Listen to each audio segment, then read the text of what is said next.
Him नमो बुद्धाय। आप सभी का स्वागत है हमारे ब्लॉग में। मेरा नाम आशा मौर्य है। मैं आप लोगों को कुछ तार्किक बातें बताना चाहती हूँ। तर्क ही जीवन है, तर्क ही संघर्ष है, तर्क ही सब कुछ है। तर्क पे नहीं चलेंगे तो जीवन आगे नहीं बढ़ पाएगा।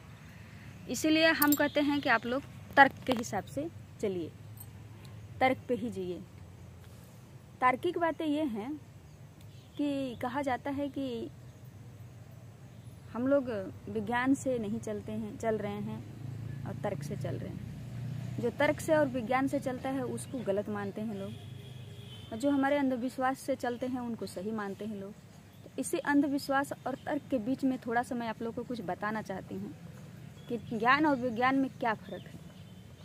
जो हमारे पूर्वजों का ज्ञान है उसको हम मानते हैं, जानते नहीं हैं, क्योंकि पूर्वजों का ज्ञान किस परिस्थितियां में दिया गया और लिया गया था पता नहीं। तार्किक थी नहीं थी, वैज्ञानिक थी नहीं थी, इसके बारे में कोई नहीं जानता। लेकिन हम लोग उसको मानते हैं, समझते हैं, बूझते हैं और उसी को लेके चलते भी हैं, ढोते भी हैं। ठीक है, आपकी इच्छा, जो करना है आप करिए। लेकिन हम आपसे कुछ बातें कहना चाहते हैं।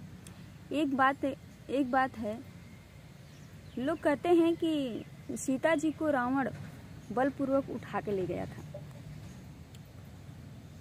बलपूर्वक अगर सीता जी को रावण उठा के ले गया था तो, लेकिन मैं कहती हूँ कि बलपूर्वक रावण सीता को उठा नहीं ले जा सकता। क्यों? क्योंकि इसकी एक कारण है। कारण क्या है कि हम पीछे जाते हैं थोड़ा समय में, रावण के समय जब युवा अवस्था था रावण का, तो हम पीछे जाते हैं तो एक बात लिखी हुई है रामायण में, तुलसीदास रामायण में भी लिखी हुई है, और वाल्मीकि रामायण में भी लिखी हुई है। उसमें जाते हैं तो पता चलता है कि जब रावण पुष्पक विमान से भ्रमण कर रहा था, आकाश मार्ग से आ रहा था, तो एक सुंदर कन्या नहा रही थी झील में, पानी में, झरने के नीचे नहा रही थी। उसने जब देखा आकाश मार्ग से आते हुए तो देखा कि सुंदर कन्या है, बहुत सुंदर है, उस तो स्त्री अच्छी है। स्त्री उसकी कमजोरी थी, इसीलिए उसने फिर उतर गया ज़मीन पे उतरा और उसके साथ गलत किया, स्त्री के साथ। और स्त्री कौन थी? रावण की बड़े भाई की पत्नी थी। रावण का बड़ा भाई कुबेर, जो कुबेर है, उसकी पत्नी थी। तो उसके साथ उसने गलत किया।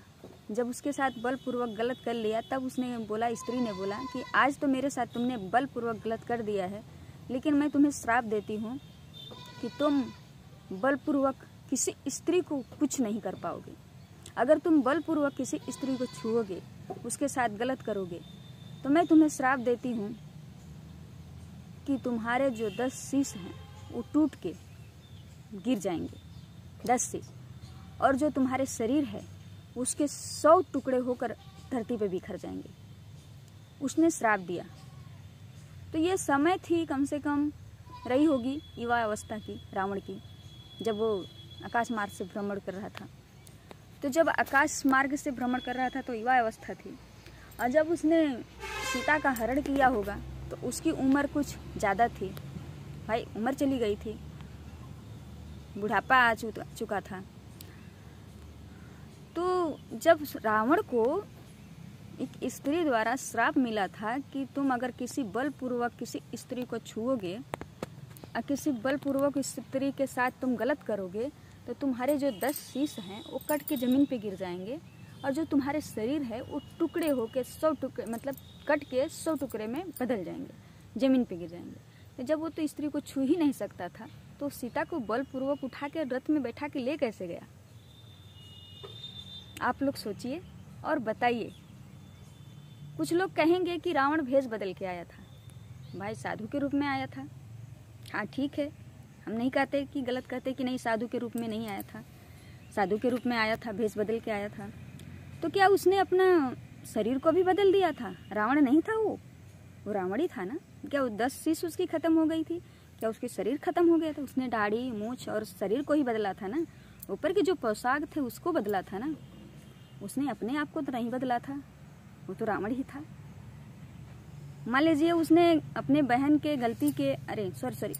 के साथ उसके गलत हुआ, इसीलिए उसने सीता को उठाया, आप लोग ये भी बोल सकते हैं, तो ठीक है, मानती हूँ कि उसकी बहन के साथ गलत हुआ, लेकिन ये कहाँ का गलत नहीं हुआ, जबकि रावण को श्राप मिला है कि वो किसी को, स्त्री को बलपूर्वक नहीं छू सकता, किसी स्त्री को, तो उठा के वो रथ पे बैठा के ले कैसे गया? फिर नहीं छू सकता वो ना।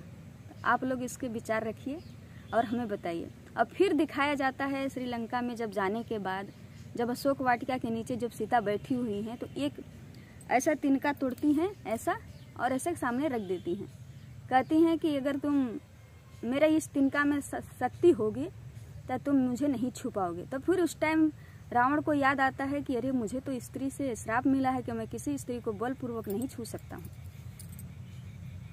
तो उस टाइम रावण को नहीं याद था, जब सीता को उठा के रथ पे बैठा के ले जा रहा था, उस टाइम उसको याद आया। तो उस टाइम जब वो सीता को छुआ तो ना उसकी सर धड़ से अलग हुआ, और बदन उसकी जो है, शरीर जो उसकी है, वो 100 टुकड़े में विभेद हुई। ऐसा तो कुछ नहीं हुआ। आप लोग सोचिए और बताइए कि मैंने गलत कहा है, जब गलत कहा है कि सही कहा है। अगर गलत कहा है तो भाई उसका भी आप उत्तर दीजिए, और सही कहा है तो उसका भी उत्तर दीजिए, और कमेंट करके बताइए कि आप मुझे कहाँ से देख रहे हैं और कैसे सोच समझ रहे हैं, इसको कैसे, हमारी बातों को कैसे समझ रहे हैं। जय भीम, नमो बुद्धाय।